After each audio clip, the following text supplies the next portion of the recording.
Hey guys, it's Dino with a new game. My brother is in the room, so he's listening live. It's cool for him. C4. So black won, and as usual, concentrate on the moves of black player. C4 is an interesting move. We haven't seen it in games that I've been covering so far, but it is not actually opening too much pieces. Only queen is kind of opened for with this move, but it's actually a really powerful way to start a game, and it's not it's avoiding any contact in the earliest. I mean, in an opening, just trying to maybe develop some pieces and not get in contact with opponents' pieces, and try to play kind of positionally and maybe develop this bishop here, and from the far trying to put a pressure and kind of make a good position, superior position, then crush the opponent. So now e5, just developing. I mean, putting the pawn in the center. Knight c3. Pause the video. How would you respond? Knight c3 was better than going for d4, where we're gonna develop knight c6, and he has to play with the queen two times, and that's not good for an opening.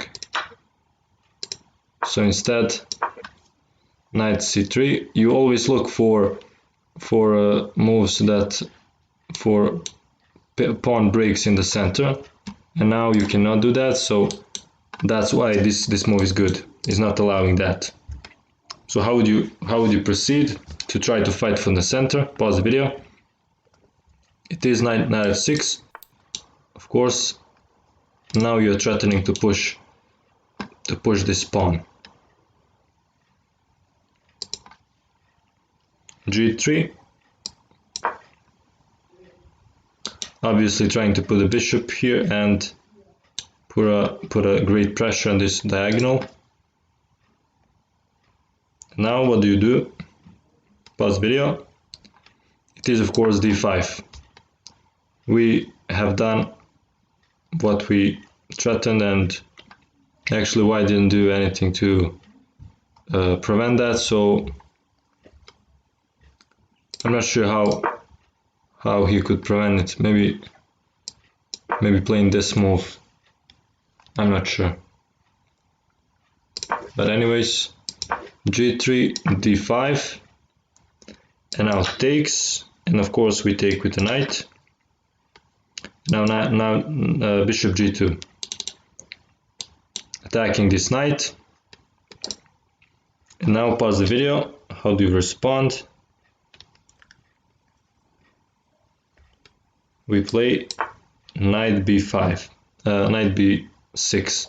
We're kind of again breaking the rules here in this particular position, and we are doing that because we don't want to allow this to be pushed. d4. So it's always in the opening fighting for the center. Opening and middle game, really important to have a strong control over the center, and that's going to dictate how strong your position is.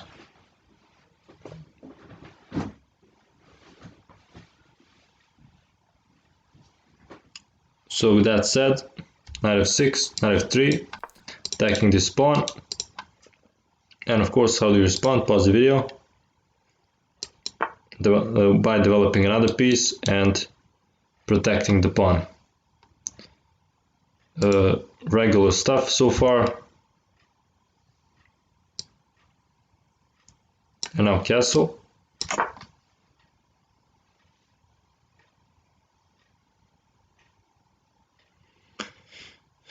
And how do you pause the video? What's the next piece to develop? It is bishop e7. This is important because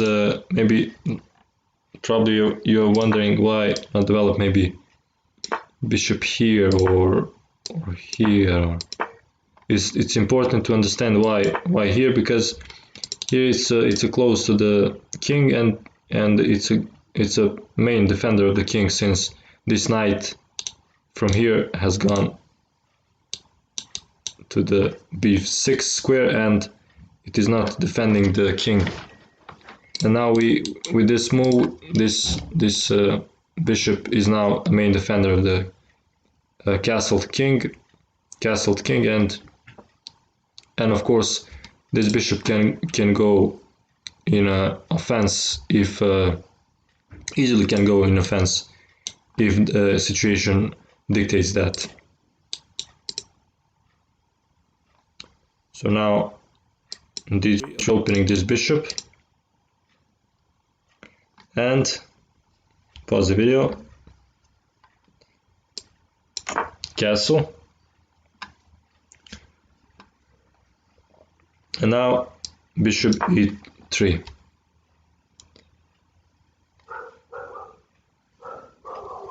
Bishop is trying to, this move is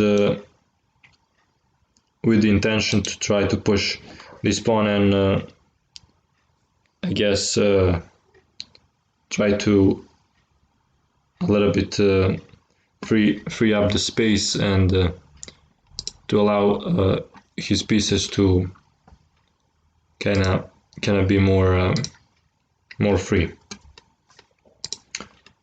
So now pause the video. This bishop g4, excellent deployed move, because it is not allowing this. It is interesting that in a previous game too we have this kind of a move that is preventing, this move is preventing d4. It doesn't look like it, but it is really interesting to see how indirectly. Let's see how this is preventing that. Let's say he plays d4. How would you proceed? You would play knight c4. Really interesting. And now there is no proper defense. For example, if he plays knight e5, we play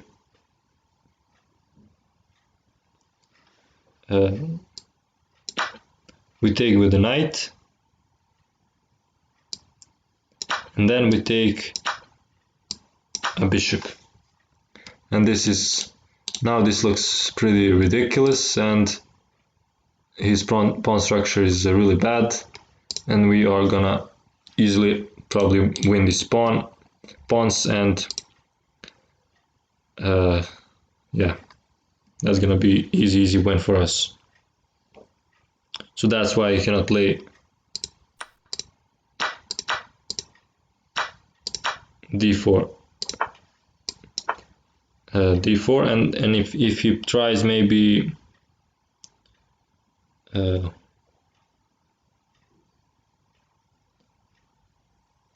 let's say queen c1, try to defend both e3 and bishop e3 and b2 pawn, we can play.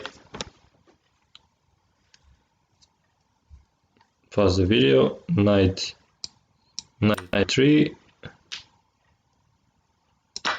and then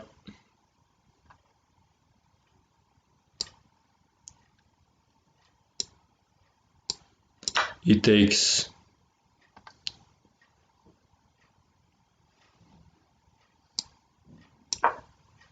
and we are winning the piece here. After this move, of course, it's easy to see.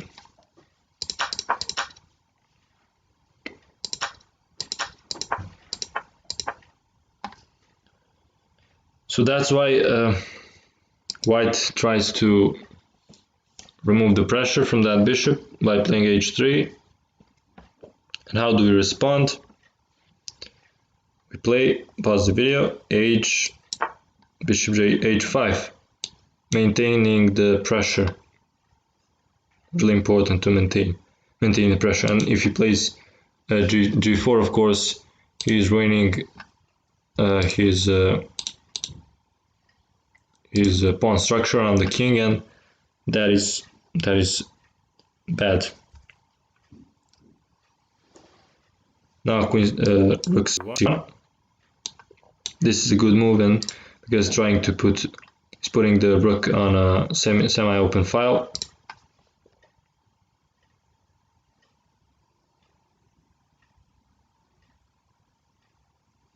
Now pause the video. It is queen d7. Really interesting move, because as this move to bishop e7, this seems pretty quiet, but it is really important move, developing a queen and connecting the rooks, of course, and to also putting the pressure on this h3 pawn.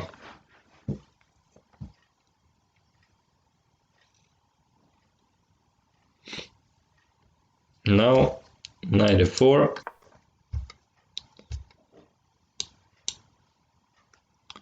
Trying to go there, and from there the knight will be really dangerous, so we don't want to allow that. And how do we deal with this? Try to think a little bit more in this position, because there is an interesting combination here. So pause the video. I'm gonna reveal it right now. Bishop f3.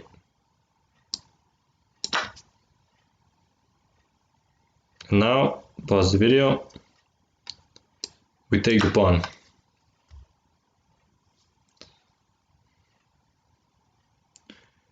It seems like it is bad for us, because after this move, black gets the pawn back, and also kind of ruins our pawn structure,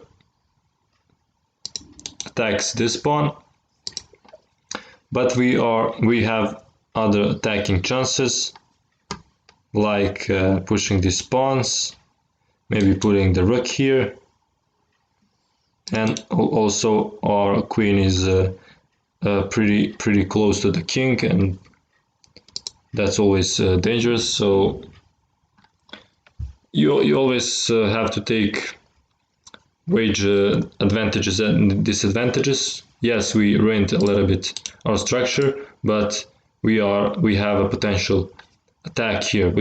Maybe we have a winning attack. Of course, you have to calculate it a little bit, not just blindly go for it, but as I said, wage the advantages and disadvantages. So after this move, how do we proceed? How do we attack him? Pause the video. It is knight d5. Really good move. Attacking this bishop, and after this we're gonna take with the queen, and it's gonna be easily winning after that. Then of course also threaten defending this pawn, and also threatening to go with the knight here and checkmate the opponent. So many things this centralized knight does. So that actually this combination, this whole combination was played because we have this beautiful move with the knight, and this is getting pretty dangerous, as you can probably feel by now. So now white tries queen to e1. So looks kind of silly move, but it's actually protecting this pawn right now. If we take here and then he takes with the f pawn, it is protecting this. So probably we don't want to trade pieces. When you're attacking side, you don't want to trade pieces and weaken your attack. Only in a case when you should trade, when you see that you're gonna win, you're gonna win more pawns or ring, I don't know, just position of the opponent. For example, if he plays this move, of course we're gonna trade, because we're gonna take the pawn and then king is gonna be without any defense. So queen e1, and how do we proceed the attack? Pause the video. It is f5. Of course, pushing the pawns, threatening to go here.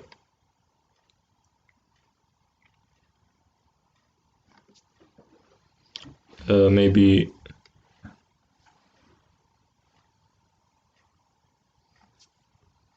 yeah, threatening f4 essentially.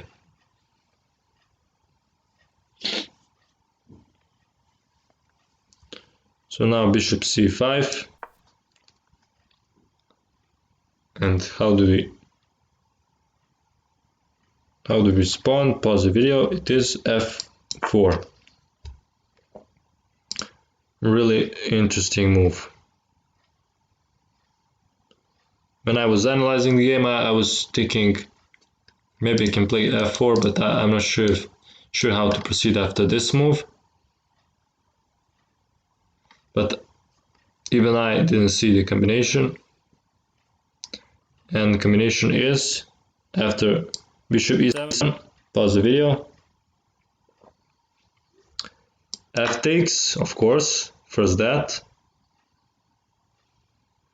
because he cannot take here or do anything else, because we're gonna mate him at h2. So he has to take, and now we play, pause the video, knight e3. That's game over. For example, if he tries to defend like this,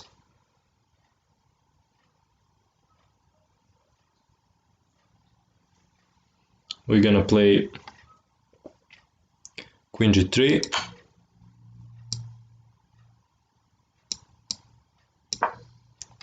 and then take the rook and win easily. If he tries this move, we take, of course, and after queen f2, of course we take. This is also pretty easily winning. Knight g2, and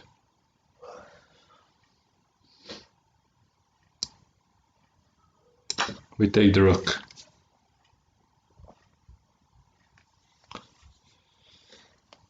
That was pretty much it.